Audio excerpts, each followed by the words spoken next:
gentle tone. In the summer of 1971, a baby boy was born in the chaos of Harlem, New York.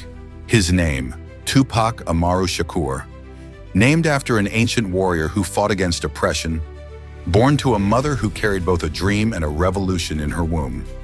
Afeni Shakur, a proud, fearless member of the Black Panther Party.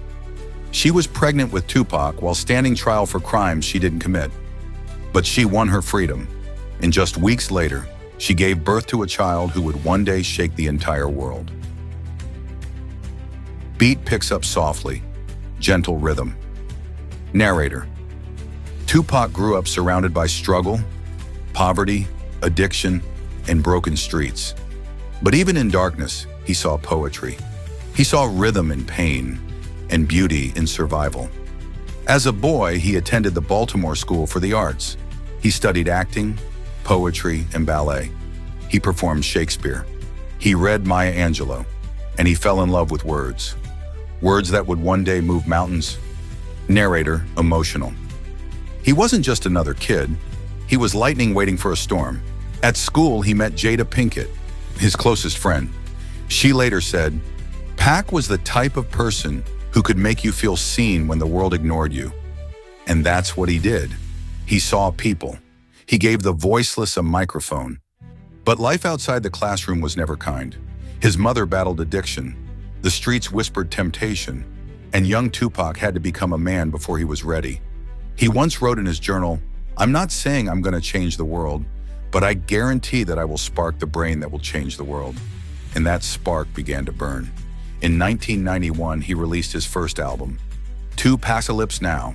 The world stopped and listened. This wasn't just rap. This was reality with rhythm. Brenda's Got a Baby, Trapped, If My Homie Calls. Tupac was speaking about pain that most people ignored. Police brutality, racism, poverty, injustice.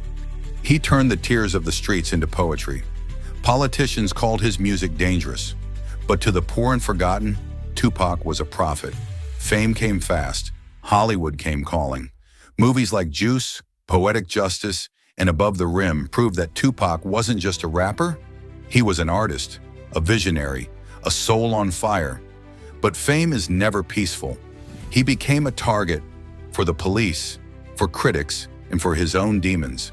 He was shot 5 times in 1994 during a robbery in New York. He survived, but the scars ran deep. After that night, something in him changed. He trusted no one. He felt betrayed, even by friends he once called brothers. The streets whispered his name with both love and fear. Songs like Dear Mama, Changes, and Keep Your Head Up are not just tracks, they are prayers from a man who saw the truth too early. Tupac once said, "Long live the rose that grew from concrete when no one else even cared." He was that rose, born in struggle, raised in pain, but still he bloomed. Even in death, he refused to fade. His words still rise from the ashes, still inspire the lost, still comfort the broken. Maybe Tupac didn't just live, maybe he transformed. Maybe his voice became the heartbeat of every dreamer who's been told they'll never make it. Maybe his words became wings for every young man or woman still fighting for a better life. He was human, beautifully, painfully human, and that's why we still feel him. So when you walk through struggle, when the world tries to silence you, remember the boy from Harlem, the poet from Baltimore, the man from California who turned pain into poetry and dreams into a revolution. He was more than a rapper. He was a message. Tupac Amaru Shakur, the rose that grew from concrete and the echo that will never die.